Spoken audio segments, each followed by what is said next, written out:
بسم اعوذ باللہ من الشیطان الرجیم بسم اللہ الرحمن الرحیم وصلی اللہ علی نبی الکریم۔ آج میں آپ سے جو عرض کرنا چاہتا ہوں ٹاپک ہے the creation plan of God, خدا کا تخلیقی نقشہ۔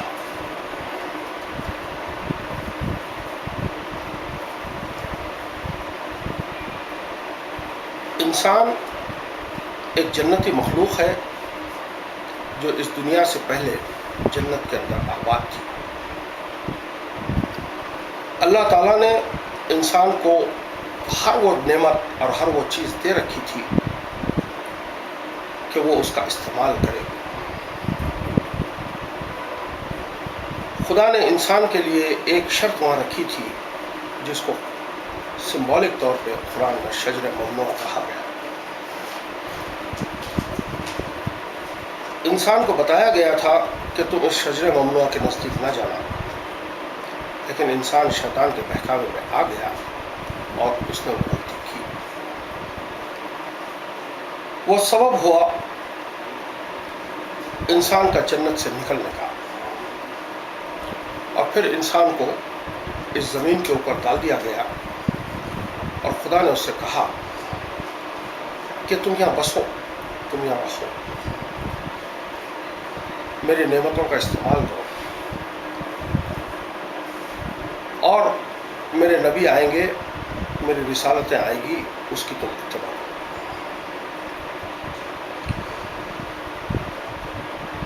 انسان جنت سے نکال کر جو زمین پہ ڈالا گیا ہے وہ ایک امتحان کے لیے ڈالا گیا ہے۔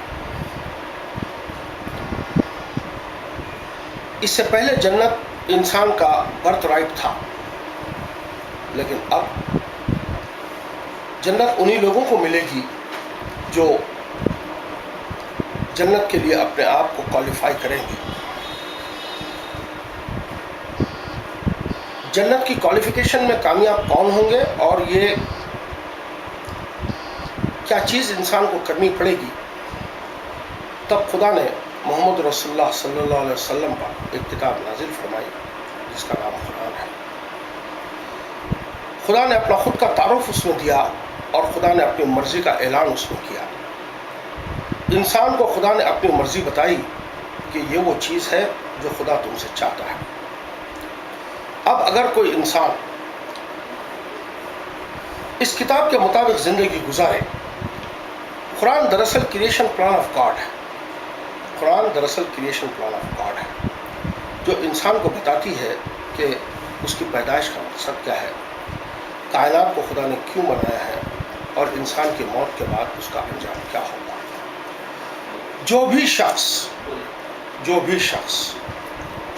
خدا کی اس تھنگز آف اسکیم کو فالو کرے گا اور اس کو امپلیمنٹ کرے گا اور اپنے آپ کو جو کوالیفائی کرے گا، اس کو خدا جنت میں واپس ری انٹری دے گا۔ دوسرے معنوں میں یہ ہوا کہ جنت مرحلے اول میں انسان کا برتھ رائٹ تھا، مرحلے دوم میں اب ایک سلیکشن پروسیس ہے، جو اپنے آپ کو کوالیفائی کریں گے اسی کو اس میں داخلہ ملے گا۔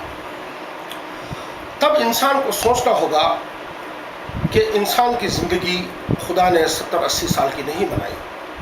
ہماری جو زندگی ہے یہ ایک طویل زندگی ہے، بہت طویل، بہت طویل، بہت طویل۔ خدا نے اس زندگی کو دو حصوں میں بانٹ دیا ہے،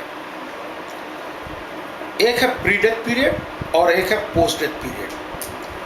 جو انسان پری ڈیتھ پیریڈ میں خدا کے بتائے ہوئے طریقوں پہ چلے، خدا کے بتائے ہوئے اصولوں کو مانے، اور جو خدا کا کلام اس کے پاس موجود ہے اس کو لے کے وہ پورا کرے، وہ پوسٹ ڈیتھ پیریڈ میں کامیابی کی شکل میں جنت پائیں گے۔ اور ایسا جو نہیں کریں گے، خدا کہتا ہے کہ میں ان کو کوڑے دان میں پھینک دوں گا، جسے خدا نے جہنم کہا ہے۔ یہ وہ انویٹیشن ہے خدا کا جو انسان کو بلاتا ہے، اور قرآن اس بات کی ضرورت کو پورا کرتی ہے کہ جنت کی نکلی ہوئی مخلوق واپس جنت میں کیسا جائے. دیکھیے آپ اگر پوری دنیا میں اگر گھومیں گے تو آپ دیکھتے ہیں کہ سارے انسان ایک فرسٹریشن کا شکار ہے، بے چینی، کوئی اطمینان نہیں، کوئی پیس آف مائنڈ نہیں. کیوں؟ میں جب کبھی کسی انسان کو دیکھتا ہوں تو مجھے ایسا لگتا ہے کہ کوئی مچھلی پانی میں سے باہر نکل کے جیسے تڑپتی ہے ویسے اس میں تڑپ ہے. اگر مچھلی کوئی پانی سے باہر نکل جائے تو اس کے ساتھ اس کا بہترین سلوک یہ ہے کہ واپس مچھلی کو پانی میں ڈال دیا جائے. اینڈ اسی طرح سے انسان ایک ربانی مخلوق ہے جو اپنے رب کو کھو دیا ہے.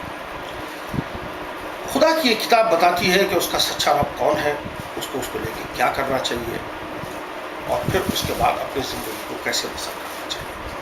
جو لوگ اپنے آپ کو اس کے لیے تیار کریں گے خدا کی اسکیم کے مطابق وہ کامیاب ہوں گے اور وہی جنت کے مستحق ہوں گے، چاہے وہ کوئی ہو. اور اگر وہ نہیں کریں گے تو وہ ایک بہت بڑا رسک لے رہا ہے، بہت بڑا رسک لے رہا ہے. اگر خدا کی کتاب کو کوئی اگنور کرتا ہے تو he has taken off the risk to face the anger of God.